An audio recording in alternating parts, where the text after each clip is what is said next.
Prize picks, prize picks.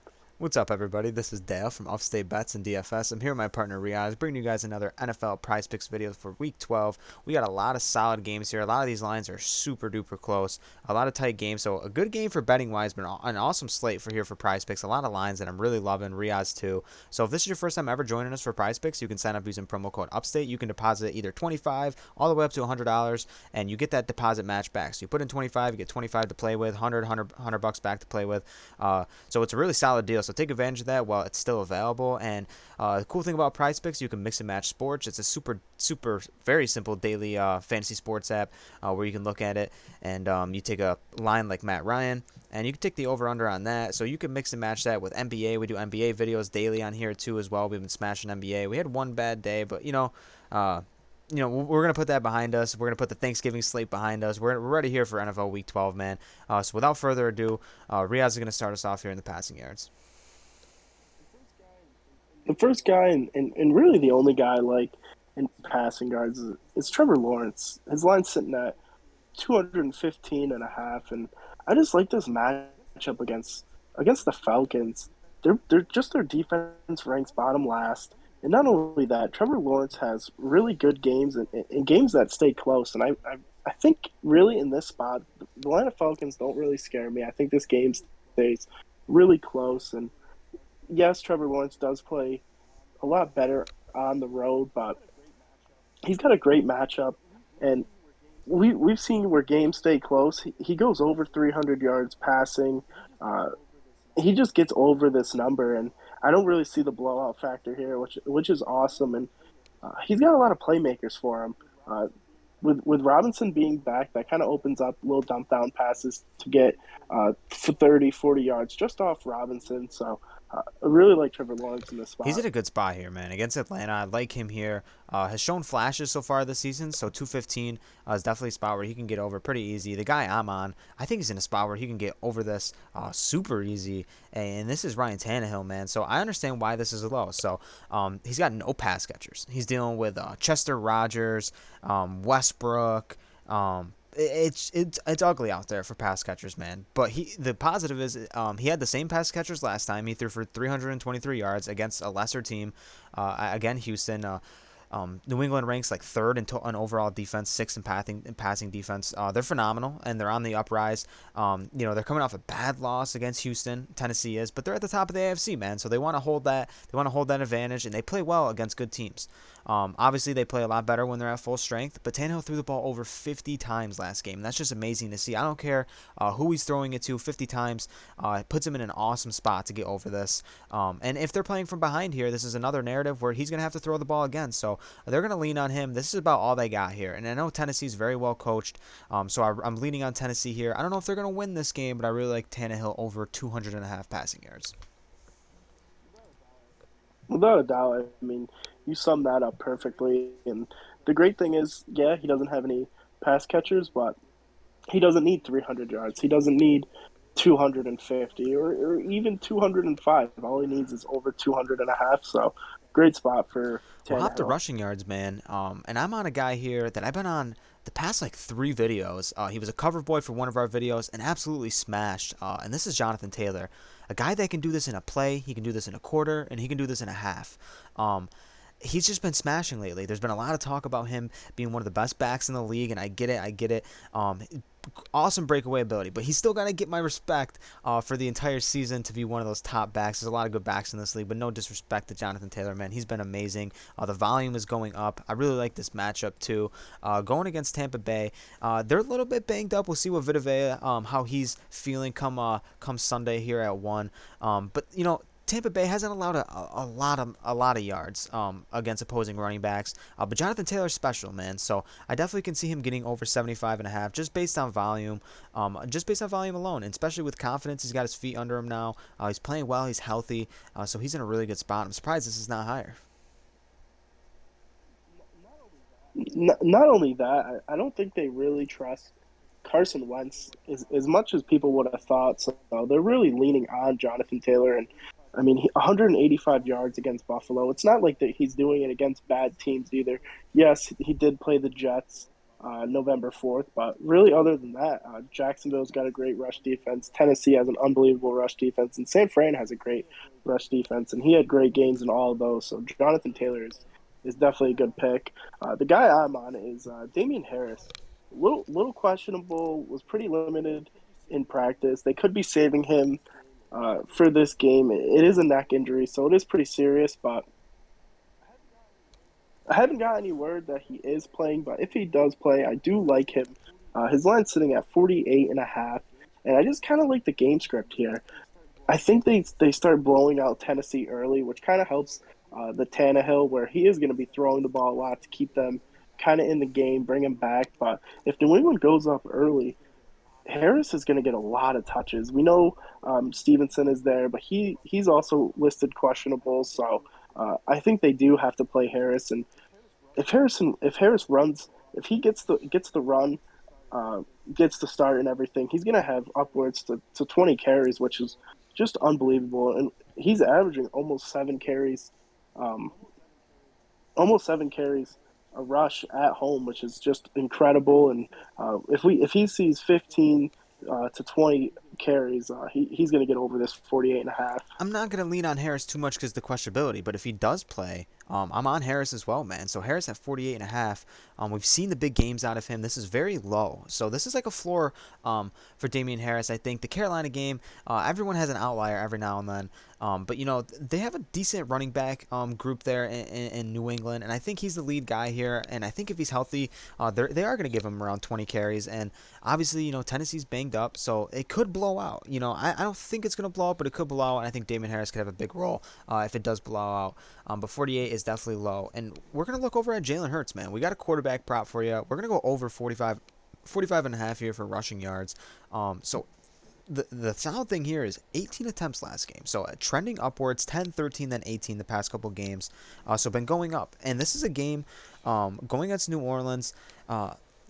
This is last week I'm talking about. They went against New Orleans and they had their highest scoring game in the season. So could this be a recipe for success for the Philadelphia Eagles, where they start to adopt this Ravens offense and they start to just go super run heavy? They get Miles Sanders involved a little bit more, and they just go super run heavy. They got Hurts running 18 to 20 times a game. Definitely something I can see them doing. And if that's the case, 45 is definitely going to be really low. We can start to see this creeping up very soon. The best thing about that is just the fact that the New York Giants defense for rushing, just they rank 23rd, and even even with the fact that Miles Sanders had almost 100 yards rushing, Jalen Hurts still had almost 70.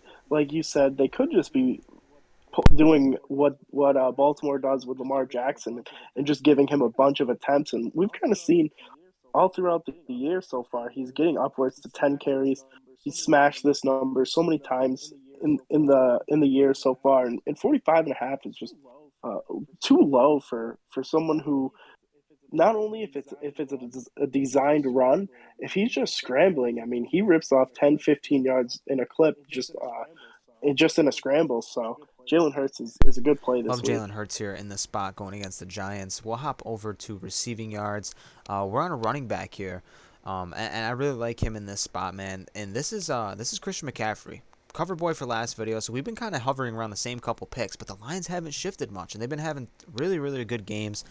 We've seen Christian McCaffrey go out there last game, get 7 catches, 11 targets. It looks like him and Cam Newton are literally just meshing. Actually, 8 targets, excuse me, on 7 receptions. The last game before that, 10 receptions on 10 targets. Dump down guy, extreme breakaway ability, super talented back. Love Christian McCaffrey here in this spot, especially against this Dolphins team. Doesn't scare me. I think they win this game comfortably.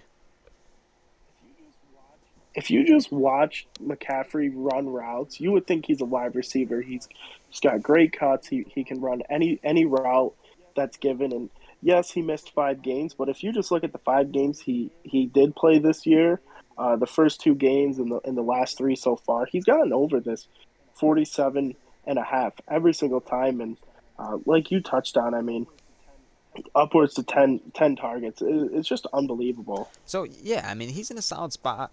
Um, He's in a solid spot with Cam Newton there. I like I like the way the offense has been flowing, and they got to get McCaffrey the ball if they want to get a push into the playoffs. And for receiving yards, is there anyone else you're on?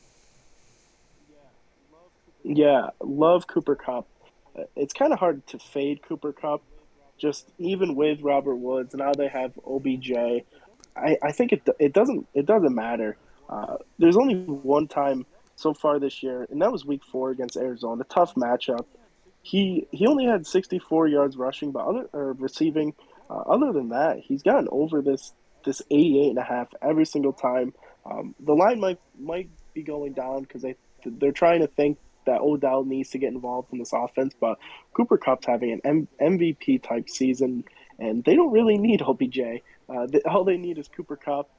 That's Matt Stafford's like number one guy. You would think he's Megatron. It's kind of unbelievable the way Cooper Cup just always finds a way to be wide open, and you really can't argue with over double digit targets every single game, besides one, and he's making the most of it. I mean, he's catching almost every target. It's kind of unbelievable to watch him play And the this thing I year. like about this the most for cover boy Cooper Cup is that they're coming off two bad losses, a loss against Tennessee, then a loss against San Fran. So they're coming off the bye. Sean McVay has a lot of time to work with this offense. They'll get not Reynolds. They'll get Van Jefferson involved. They'll get OBJ involved. That just leaves more opportunity for Cooper Cup. If OBJ is going to be able to stretch the field and run deep routes along with Van Jefferson, that just leaves Cooper Cup in the slants. In these out routes, just be able to make plays after the catch, and that's what we want here. We want him. He's had amazing breakaway ability, yards after catch, almost 1,200 yards receiving this season so far. Just an unbelievable season. Can't wait to watch this game too. This game's gonna be unbelievable to watch as a fan. So Cooper Cup here, I'll be rooting for him this Sunday. I hope he has an awesome game. Yeah, I mean, you got anybody else here? Or should we kick it over to Yeah, we'll go to receptions? receptions, and really, there's not really any guys I'm on.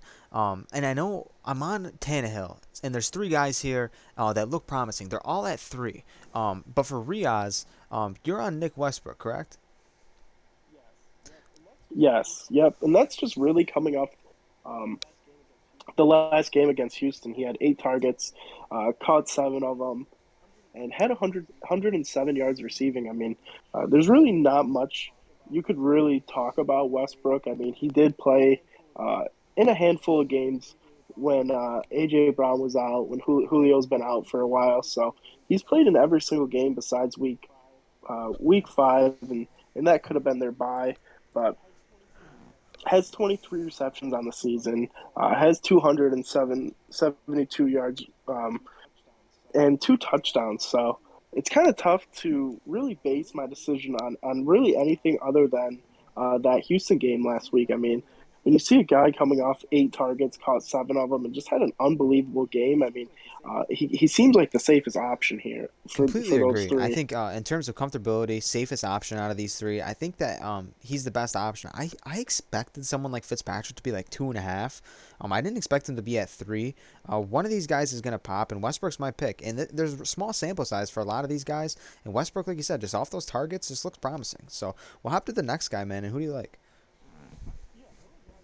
Yeah, I like Najee Harris just on the fact that he's just an every down back, and we saw week 2 where he had just or week 3 where he had 19 targets, and that was actually against Cincinnati. So definitely can see him getting over this floor. It seems kind of low, and that's kind of the fact that Cincinnati brings a lot of pressure to the quarterbacks, and poor old Big Ben is not as mobile as he used to be, and there's no better person to dump it off to than Najee Harris. So uh, I think he catches a ton of balls like he did week 3 against Cincinnati, and yeah, it was at home, but I don't think it really matters. I think Cincinnati being home, it brings a little more intensity for that defense, and bunch of dump down passes. He's just the safest option, Yeah, great really. analysis, man. I agree with you wholeheartedly that Najee Harris should see over 4 receptions in this game, especially targets, too. I don't expect him to see 19 targets like he did the first time they played Cincinnati. But like you said, they're going to bring pressure to him. They're at home. It's a division game. These games are always tight. These games are always competitive. They're going to lean on Najee here. So like I said, Big Ben's very immobile. He's gonna rely on these dump downs. He relies on his guys to make plays for him. So this is gonna be safe for Big Ben if he wants to get this game competitive. But Cincinnati knows they can put on points, and Pittsburgh has given up a lot of points, especially last week against uh, to the Chargers. So we know that the Pittsburgh defense is getting a little bit healthier. So we'll see what happens in this game. But Najee seems like one of the safest options in terms of all the different props in this game to offer. So I really like him. And then I'm gonna hop over to some of these props. They're all kind of meshed together. You got passing touchdowns, rushing touchdowns. So I like a guy in touchdowns here. This is just a prop where you can pick. It doesn't matter if he runs it in or he receives it, or he passes it. So I like Cam Newton here. I think he's, obviously he's used in the red zone. We've seen that the first game he came back with a rushing touchdown against Arizona. So I really like him in this spot because with his legs he can do it and he can throw it too. He's got options in the red zone, man. Christian McCaffrey's a red zone threat, of course. DJ Moore can go up and grab a ball for you. So I really like this spot for Cam Newton to get over 1.5 touchdowns.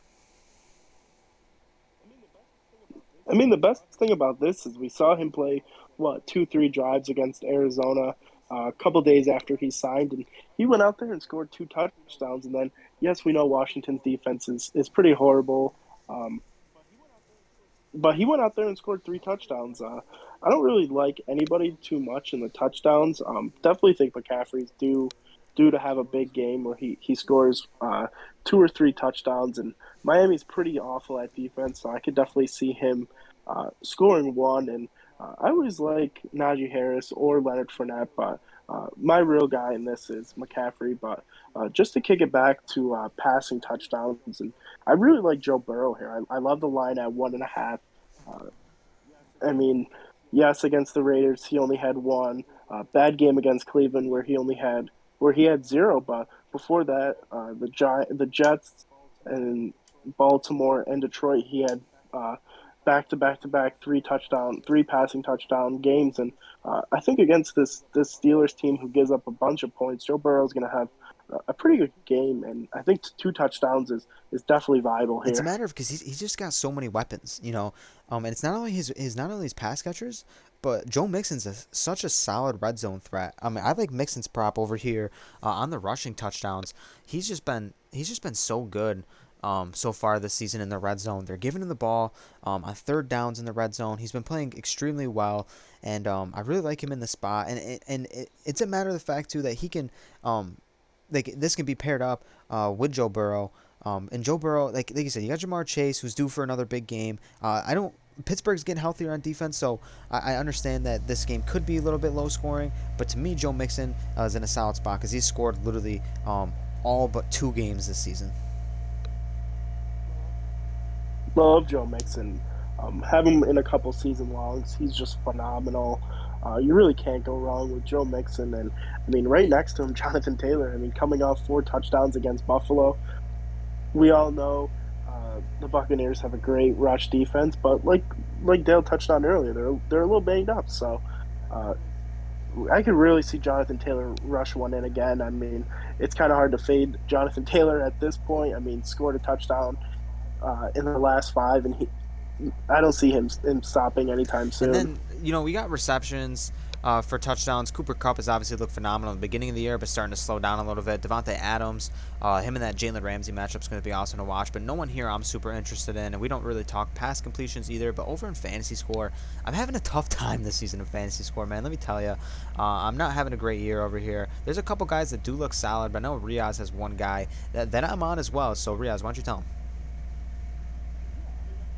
Yeah, I mean, I'm really only on Robbie Anderson. I mean, just a tough,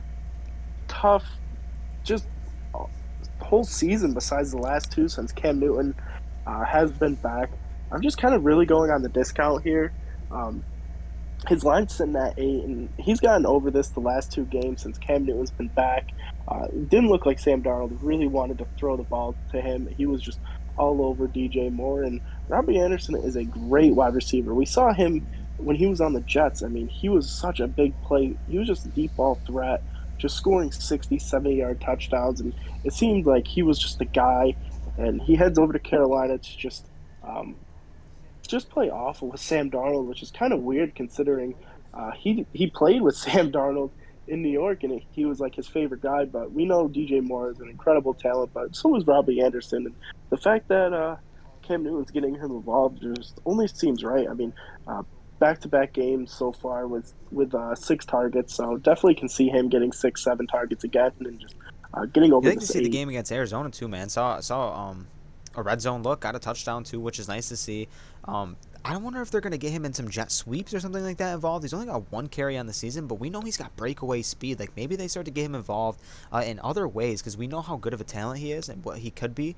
Because we've seen those seasons in the Jets where he's went for 1,000 yards in a season, and it's definitely a really big disappointment so far this season. But I think Cam knows what he's working with in Carolina. Like I said, they got to make a push to get into the playoffs here. Things are tight.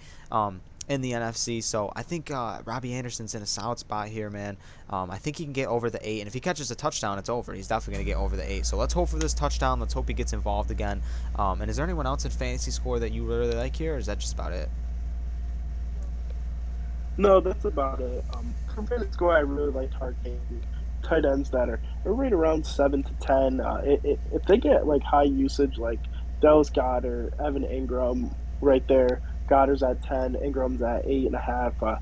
Really wouldn't mind any of those, but it's tough for it's like you touched on. Fantasy score for NFL is tough, so not really a category that I love targeting, but there's a couple guys that you could really take a A little bit stab longer at. of a video here. So I want to thank you for sticking around, man. So, like I said, bounce back after Thanksgiving. We had that solid Josh Allen prop that you really couldn't miss out on. But of course, I paired it up with Darren Waller, and he got hurt. So I know a couple guys signed up and using the promo code, which is awesome to see. And they used the Josh Allen promo with the Zeke touchdown that happened, which is awesome to see. I like you guys winning cash. I like when you guys share it with us on Twitter, sending us DMs, man. We've been dropping some free lines on Twitter. Some of them have been all right. We've been about 50-50 over there. But we appreciate the support all around, man. 600 subs is amazing to see. We're going to keep going. We're going to keep pushing content for you guys, keep doing our research, make sure we're giving you solid picks. Nothing's guaranteed, but that's gambling for you, man. So let's hope we can have a good Sunday. I hope you guys have an awesome Sunday too, man. So we'll see you on the next video. NBA on Monday. Peace out.